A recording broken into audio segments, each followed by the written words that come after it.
That's my news wrap. Let's bike news wrap में अब सुनते हैं दिन भर की अहम खबरें सिर्फ 10 मिनट में। सबसे पहले हेडलाइंस। राहुल गांधी ने सुनी लद्दाख के युवाओं की पुकार, कांगड़ा में कांग्रेस कार्यकर्ताओं को दी जमीनी संघर्ष की ट्रेनिंग। राजस्थान में बढ़ रही अराजकता, अशोक गहलोत ने कहा प्रदेश का स्वास्थ्य मॉडल वेंटिलेटर पर। और एमपी के धार में भीषण सड़क हादसा, 16 की मौत, अलवर में कार में जिंदा जले एक ही परिवार के 5 लोग। अब खबरें विस्तार से। कांग्रेस नेता राहुल गांधी ने लद्दाख के युवाओं से मिलकर उनकी समस्याओं पर गंभीर चिंता जताई है। उन्होंने एक वीडियो साझा करते हुए लिखा कि लद्दाख के युवाओं ने उन्हें बताया कि कैसे उनके खूबसूरत आशियाने को एक पुलिस राज में बदल दिया गया है। लद्दाख की आवाज दबा दी गई है, लोकतांत्रिक अधिकारों को कुचल दिया गया है और उनकी जमीन और नाजुक पर्यावरण को मोदी के अरबपति मित्रों के हवाले किया जा रहा है। राहुल गांधी ने स्पष्ट किया कि लद्दाख के लोग विकास के खिलाफ नहीं हैं, वे रोजगार और उद्योग चाहते हैं, लेकिन ऐसा विकास जो स्थानीय लोगों को फायदा पहुंचाए, उनकी संस्कृति और पर्यावरण की रक्षा करे।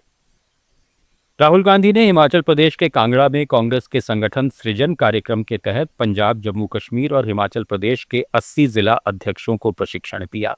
उन्होंने कहा कि पार्टी को मजबूत बनाने के लिए वीआईपी कल्चर छोड़कर आम जनता से सीधा संवाद करना होगा और जमीनी स्तर पर मुद्दों को उठाना होगा। राहुल गांधी ने जिला अध्यक्षों को मीडिया प्रबंधन, सोशल मीडिया के प्रभावी उपयोग और विपक्षी नैरेटिव का जवाब देने की भी सलाह दी।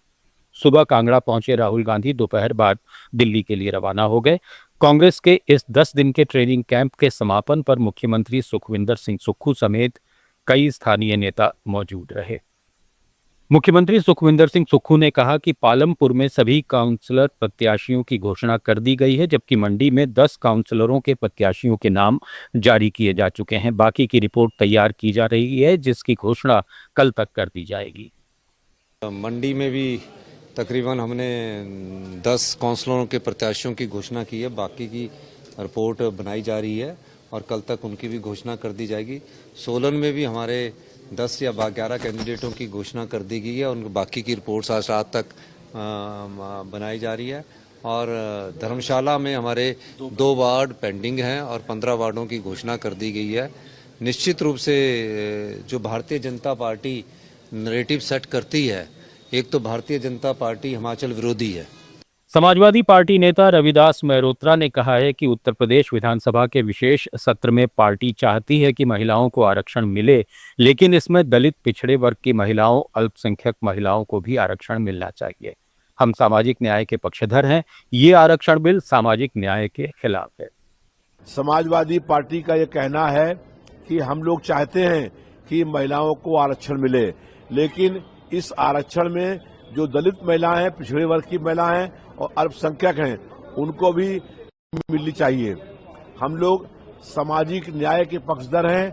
ये आरक्षण बिल सामाजिक न्याय के खिलाफ है और इसलिए हम लोग ये चाहते हैं कि महिलाओं को उसका अधिकार, हक, न्याय और सम्मान, सुरक्षा और शिक्षा और रोजगार मिले। इससे पहले उत्तर प्रदेश के मुख्यमंत्री योगी आदित्यनाथ ने विपक्ष के दोहरे रवैये पर सवाल उठाते हुए कहा कि दिल्ली से लखनऊ पहुंचते जब आधी आबादी के आक्रोश को झेलना पड़ रहा है, तो यहां रंग बदले जा रहे हैं। हालांकि उन्होंने महिला आरक्षण की आड़ में होने वाले परिसीमन पर कोई बात नहीं की। अखबारों में छपी खबरों का हवाला देते हुए गहलोत ने सोशल मीडिया पर लिखा कि भीषण गर्मी में मरीजों को अपने घर से पंखा लाकर अस्पताल में इलाज कराना पड़ रहा है, जो बेहद शर्मनाक है।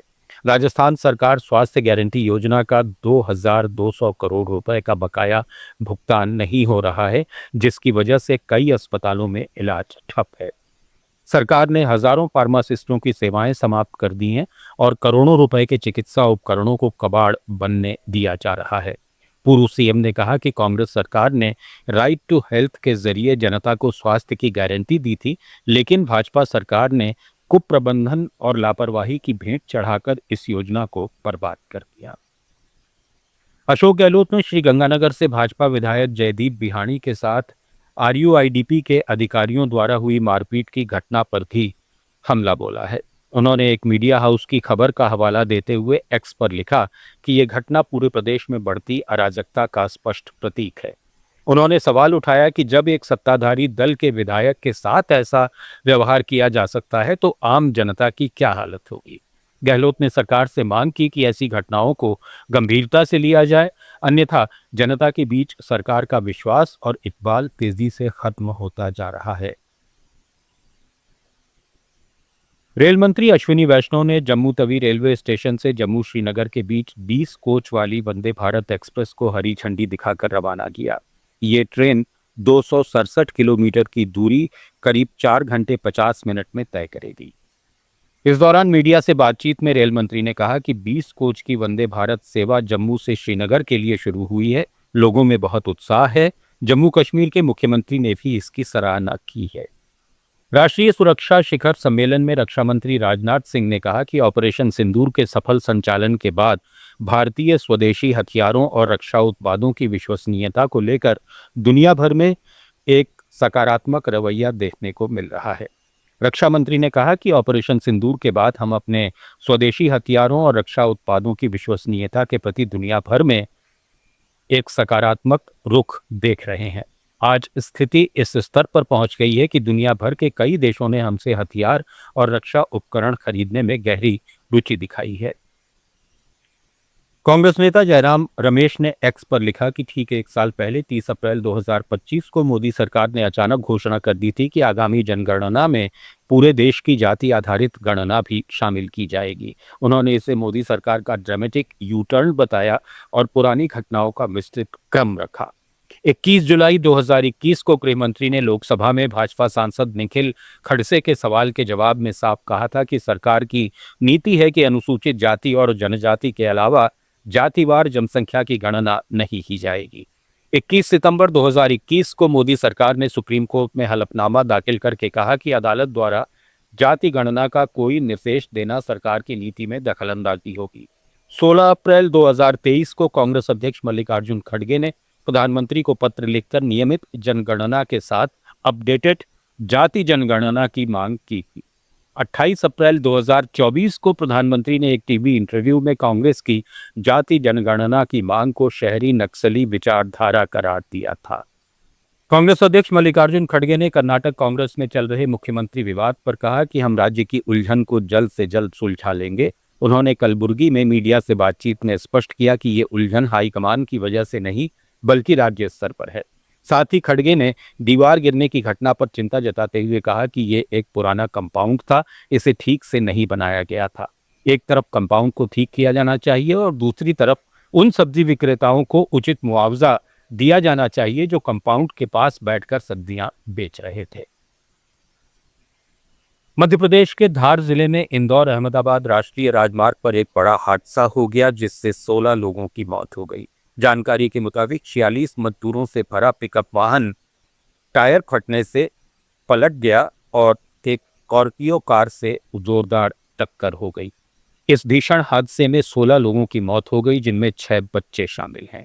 घायलों की संख्या 13 बताई जा रही है जिनमें कई की हालत गंभीर है और उन्हें इंदौर प्रेफर किया गया है। सभी मृतकों का अंतिम संस्कार उनके गांवों के अलग अलग श्मशान घाटों पर किया गया। इधर राजस्थान के अलवर में सड़क हादसे में मध्य प्रदेश के श्योपुर के एक ही परिवार के 5 लोग कार में जिंदा जल गए। हादसा दिल्ली मुंबई एक्सप्रेसवे पर लक्ष्मणगढ़ के पास हुआ। जानकारी के मुताबिक कार दिल्ली से कोटा जा रही थी, तभी आर्टिगा के इंजन से अचानक आग की लपटें उठी। कुछ सेकंड में गाड़ी आग की चपेट में आ गई। सवार लोग बाहर नहीं निकल पाए और जिंदा जल गए। न्यूज रैप में फिलहाल इतना ही। बने रहिए लेट्स माइक के साथ। आप सुन रहे थे let's mike more than radio. Follow कीजिए हमें हमारे सोशल मीडिया प्लेटफॉर्म्स पर। It's time for news. It's time for more than radio. Presenting the first radio news app, Let's Mic. Let's Mic, a news-based app on your phone where you get to watch and listen news, talk shows, interviews, radio show podcasts. On Let's Mic, you get all relevant information of TV, print, radio, podcast, and digital. Let's Mic talks about every segment of life.